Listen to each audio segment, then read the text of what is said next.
பொன்னின் மணி வான்மழை மேகங்கள் நீர் தெளிக்க வாடிய தேகங்கள் சேர்ந்திருக்க வாலிபராகங்கள் நான் படிக்க நூலிடை தாழாமல் நீ துடிக்க சின்ன பூவை தேன் வெண்ணிலாவை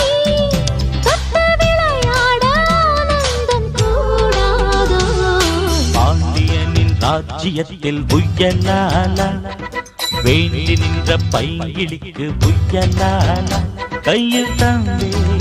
கல்யாண மாலை மையல் கொண்டே நான் இந்த வேளை